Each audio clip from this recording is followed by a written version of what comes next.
today I will be talking about why I still want Shepard to come back in the next Mass Effect game. I've made this video before. It was a few years ago. We know stuff now that we didn't. The situation for BioWare and Mass Effect and the fandom has changed. We have some more in 7 days. So I want to kind of update my thoughts on this, explain it a little bit more. And that's what we're going to do right now. So let's jump into it. Okay, so I want Shepard to come back. I am a newer fan to the franchise. I've only started playing with the Legendary Edition. Funny enough, I've been told by people for years, coworkers especially, and friends, to play Mass Effect, even back when they were coming out. I was a Call of Duty, Madden, FIFA guy. That's just who I was in my late teens, early 20s. Oddly enough, I'm almost certain I worked the Mass Effect 2 midnight release at GameStop. I was at one of the highest revenue stores in our region. We did midnight releases for everything back then. And it's a guarantee almost that I worked that midnight release. I just at the time didn't care. And I worked there around the time of the first and the third game as well. So I had all the exposure to it for sure. And people telling me actively to play it, and I just didn't. Fast forward to 2021, Legendary Edition comes out. I love it. I've since played it. I'm on my 20 something playthrough between PC and Xbox. You know, it's a problem, but we'll just go past that. But where that leads us is to a situation now where we have to figure out what they're going to do with the next game. Now they know they're working on it. They're toiling away. Mary DeMarley's doing her magic with the writers who are left at BioWare. It's a whole different story we'll talk about another day. Even just a few days ago, Mike Gamble, who's the head of the game, who's the lead on it, just posted on Twitter saying that was the coolest meeting I've ever had, with Mary. Thanks, Mary. So assuming they're in the pre-production phase and I would imagine coming up with the details and probably finalizing the story bits that they'll expand on once they start full production. So let's talk about the advantages, the pushback, about all of it with bringing back Shepard to the next game. So the advantages I see, this is obviously my opinion, and feel free to let me know in the comments how you feel about this stuff. I just personally want Shepard back to wrap up their story. There's been this huge debate, and I've noticed it even before I got into the fandom, but especially afterwards, of people saying, we've had our time with Shepard, we need to move on. They did wrap up his story. He died at the end of 3. In various things in between, right? And I think those are fair arguments. I especially appreciate that people who have been fans since the first game came out, like the original first game, are probably ready to move on, right? They have had their time with Shepard. I think that's where you come to people like me who are newer to the franchise, who haven't. It's still new to us, right? Especially the loss potentially. There's also the added situation of in the extended cut, when they fixed, quote unquote, the endings of Mass Effect 3 back in the day, which is represented in the Legendary Edition as well. They added Shepard being alive at the end of 3 if you make the right choices and if you earn enough, military score, right? And to me, that has always felt like, why would you add that if that isn't what you would do? You already had 3 set endings. They could have extended them, did what they did, left out this perfect ending, quote unquote perfect, and just made the endings better, but not led people on like that. But they did, and to me that opens up the possibility. And why would you open it up if you're not going to use it? That's a whole different discussion maybe, of them bringing back Shepard for another game.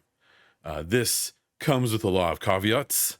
I don't want them to bring back Shepard in the next game as a clone, or as they've been cryogenically frozen and brought back hundreds of years later, or whatever. Or even the idea of them just being like, well, you were so modified by Cerberus that you are living to be hundreds of years old.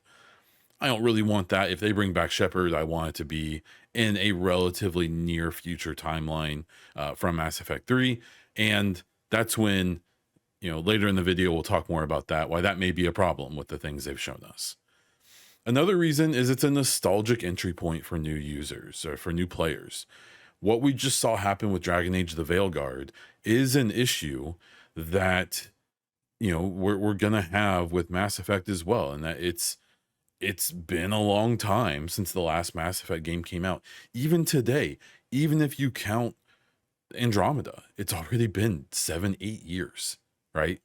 And by the time this game comes out on a good timeline, it'll be 10 years since Andromeda, let alone 14, 15 plus years since the original trilogy. Now, as you can see with me, the Legendary Edition did reinvigorate, and I think probably brought a lot of new fans in, whether it's younger folks or people like me who just missed it, and then probably reinvigorated people who were old fans, and there was hype around the franchise again, so people were excited. But they're going to deal with the same issue they did with Dragon Age, where it it had been a decade or more since the last game, and especially with some particular choices they made and things like that, different video, it made it hard to, one, satisfy the existing fan base, which was probably not as big as it was 10 years earlier, and then to bring in new fans. And Dragon Age, I love that game. It was my game of the year last year. I really enjoyed it. Particularly the third act is maybe BioWare's best, in my opinion. But one of the places where it failed, and it's not having huge sales numbers, I still think what it has sold or what has been reported is okay, just not great, right? Where it failed is it kind of both didn't satisfy the OG fans that were still around, and it's probably a smallish but very passionate fan base. And it also didn't really appeal to new players. Like, I liked it more than most OG fans because I was a new player and I didn't really care how they handled the old choices, and I didn't have any real affinity for any of the characters. People love Solus. I was thinking about the whole game that I was going to be able to stab him at the end, I hoped, and I won't spoil anything for the end of Veilguard, but I didn't get what I wanted necessarily.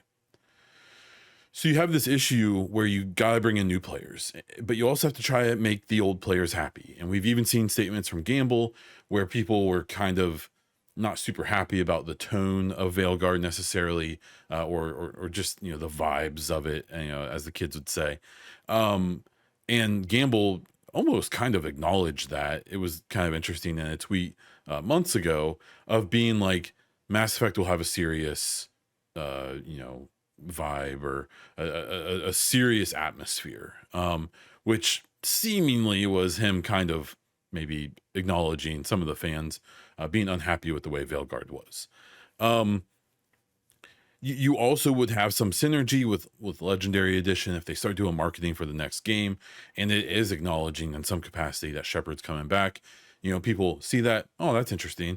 Oh, there's a whole trilogy that just got remastered a few years ago. Oh, I'll check that out. If people haven't already bought it, you can get it for like $5 at any given time. I have to imagine that game has sold extremely well. Who knows how much money it actually made? It was probably a pretty cheap remaster, so I bet it's been very good for BioWare to have that out there. But we're in a situation where you got to find a way to pull people in, and by doing Shepard, even younger gamers or gamers who never played Mass Effect have at least seen Shepard. So there would be that instant visual recognition of like, oh yeah, isn't that the Mass Effect or whatever? Oh, that's Shepard. Oh, we learn more about him. Oh well, I'll play that trilogy. Oh wow, this is amazing. I can't wait for more of Shepard, right? And I think it plays on that. And then the final advantage is what I was kind of hitting on before. It's a safe choice. After the financial underwhelming performance of the Veilguard, I agree with, even though I pushed it back on Dragon Age, this next Mass Effect is probably a pretty big deal for BioWare. I have to imagine, with the way that studio has changed, with the way things are changing in the game industry in general, they probably can't just release a Mass Effect game that might maybe pay off its own development, because that's probably where we're at with Veilguard. I suspect that in the long run, it will have a decent tail of sales as time goes on, and it will likely make back at least what it cost to make it, but maybe not much more. Mass Effect probably can't do that. Mass Effect's also probably only going to be expected to be made quickly, efficiently, and probably have some kind of other revenue streams into it after it comes out. And one way to make that harder is to try to do something completely new, to do Andromeda again, even if it's in the Milky Way or some combination of both, right? A sequel of Andromeda and 3, which it seems like is what they're doing in some capacity. But even doing that, if you try to introduce what essentially would feel like a brand new game with all new characters in a world we don't recognize, you're going to have a similar problem to what Dragon Age dealt with, I think, where, if you don't connect it enough to the previous lore and games and all of that, you're going to struggle to bring in the old folks, and then you may struggle even with new players. So we'll have to wait and see, right? The pushback on this, I think, is fair from a lot of people that I've seen. Some OG fans, like I said before, are just done with Shepard. They've been, Mass Effect has been Shepard for, by the time this game comes out, it'll be like 20 years, right? I can appreciate just people simply wanting to move on, letting characters die, letting them retire, whatever, however it gets portrayed. It's, I can see that argument. I don't agree with it, but I think I can appreciate it. There's also the whole thing of it's not enough nostalgia. While maybe younger players or new players would recognize Shepard from, all the gaming stuff they've seen over the years, maybe it just wouldn't matter. And I think that's very possible. I think that it differs with Dragon Age, that Dragon Age just doesn't have a character as iconic as Shepard. You could argue Solus, I guess, but I just don't agree. But maybe that's my own bias or my own subjective opinion. But maybe the nostalgia wouldn't be enough, and maybe it would be better to have a more modern or a new character be the face of the franchise moving forward. There's people who just want to move the franchise forward. It's similar, the OG fan argument of just, we've done that, we need to move on. We're good. We can pay tribute to Shepard in further games, but maybe Shepard shouldn't be the focus, and maybe definitely shouldn't be in the game. And that it just may not work with the timeline. This is one of the most like hard things to read. There's been hints, at least in my opinion, which we'll get into in a minute, of at least references to Shepard in every single N7 day or every bit of material released about the next game that they've shown, which has been fairly minimal, to be fair. But there's this idea, and there's this pretty strong possibility this next game is going to take place many, many, many, like hundreds of years after the events of the Reaper War in Mass Effect 3, which, unless we do one of the things I already said I don't want, where cloning or freezing Shepard or whatever ways that you could have them appear in a game that takes place hundreds of years later. Shepard is a human, albeit a very modified human and a very special human. So unless those things would allow them to live longer, it's unlikely. And we just have this situation where it just may not work timeline wise. We've seen references to Andromeda in the 2023 trailer release, in the art released in 2023. There's an Angara amongst Geth, which makes no sense because Andromeda has no Geth and the Milky Way has no Angara, as far as we know, right? And so, whatever they were hinting in that bar scene that's hidden in the poster from 2023, having those two species in the same picture is weird, right? Not to mention, it also looked like there was possibly a Ralloy, a species we know is in the Milky Way that has been referenced, but that we never saw in the trilogy, probably for, hardware reasons. They just couldn't afford to have more models in the game. But, presumably we may see them in the next one. So it seems like the timeline may just not work to have Shepard in the game anyways. For those hints I was talking about, I have a quick list of them.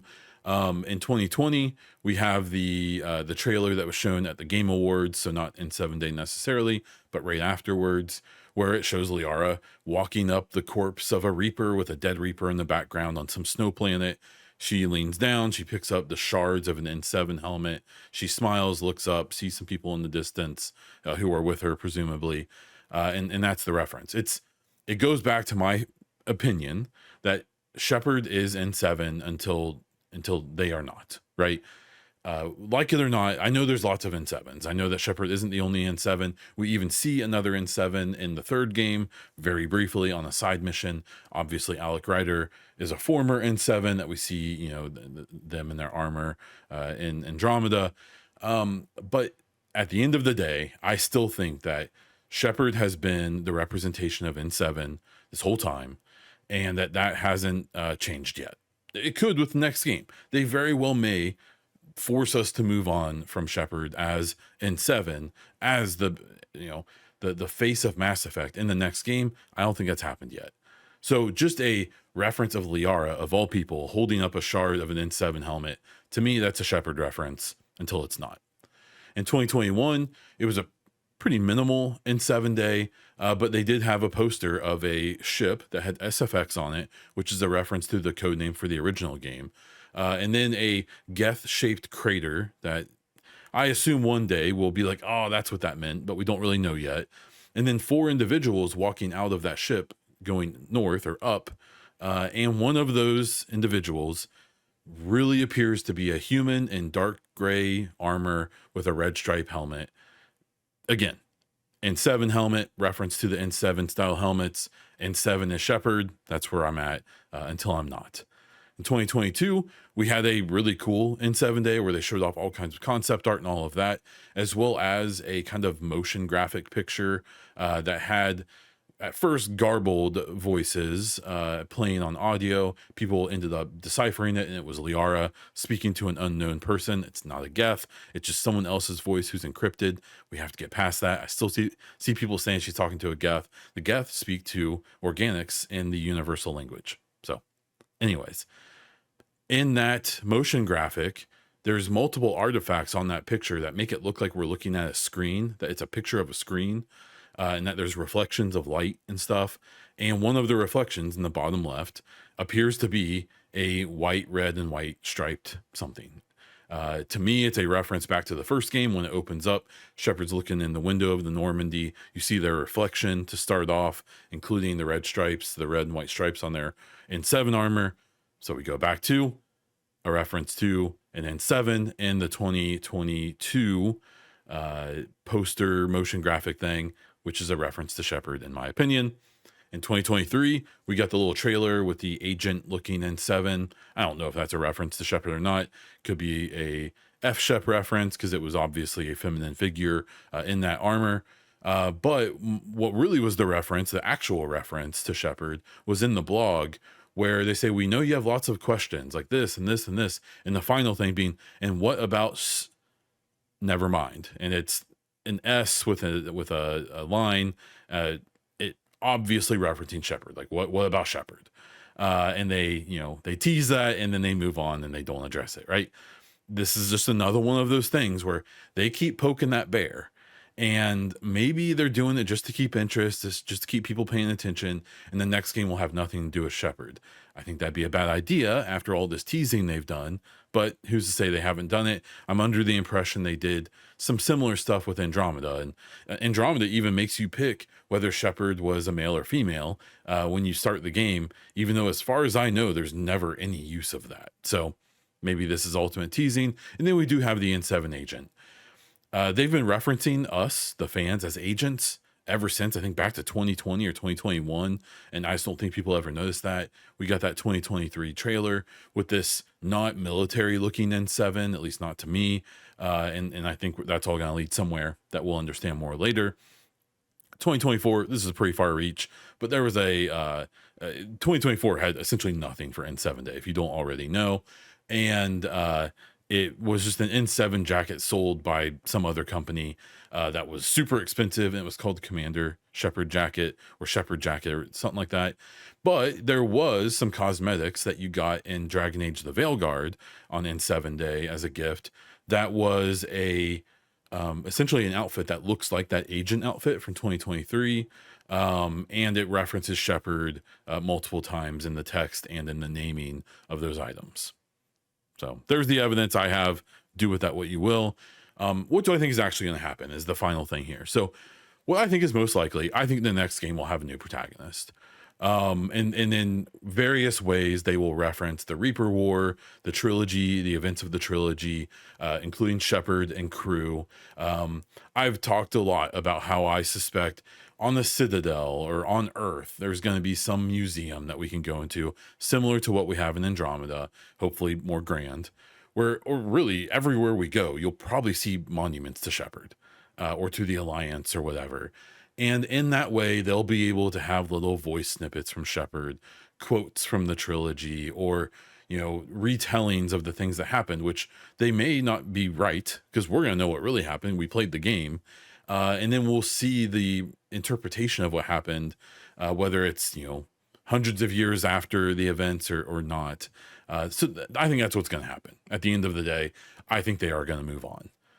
What they could do is maybe try to satisfy everyone by having a prologue in the next game, a hour part of the game that teaches you the movement and the mechanics, the controls, all of that stuff. That is the events after the Reaper War, assuming Shepard lived. I've been saying for a long time, I think they're going to canonize Destroy as the ending, just to funnel the game down so that they can expand it out again, trying to account for all of the choices from the trilogy. It's going to basically be impossible unless they just make them all generic, which I would prefer they don't do. And I hope most people agree. We'll see. But they could do a prologue where we play a Shepard. You get to maybe customize them, kind of like what happened in the Veil Guard, where you're able to customize your Inquisitor. And we'll be able to play a relatively short part of the game as them that wraps up their story in some capacity. It's after the Reaper War, rebuilding has begun. Maybe we get to show the choice, pick the choices we made from the trilogy, and then that will show up in this prologue. It may even affect the greater game as well. And we do that and we get some kind of closure. And then that prologue also hints to or introduces the threat or whatever we're going to be dealing with in the actual full game. And then it moves on. They introduce a new protagonist and we move on with the series and the game. Or they could just make the next game happen after Mass Effect 3. We play a Shepard again, and a bunch of these teases end up not mattering. I think that's the least likely solution. So there's my spiel. I went on for more than long enough. If you're still here, I really appreciate you listening. Let me know what you think. Let me know what you want. I'm really curious. I don't think anyone's right or wrong about their opinions on this stuff. Want whatever you want. It's cool with me. It doesn't hurt me at all. And let me know down in the comments. If you like this video, please consider subscribing. I do all kinds of Mass Effect stuff, as well as videos about other games. I have a couple podcasts and all that. Hit the like button so more people see it, and then we can kind of get this discussion going a bit more. If you really like it and you want to support all of the content I make, including these videos, podcasts, and streams and all that, consider becoming a YouTube member. You do get videos like this one a bit early, as well as some other perks. Check out all of my other content and other ways you can support what I do in the description of the video, all the links down there. That is all I have for this one. So until next time.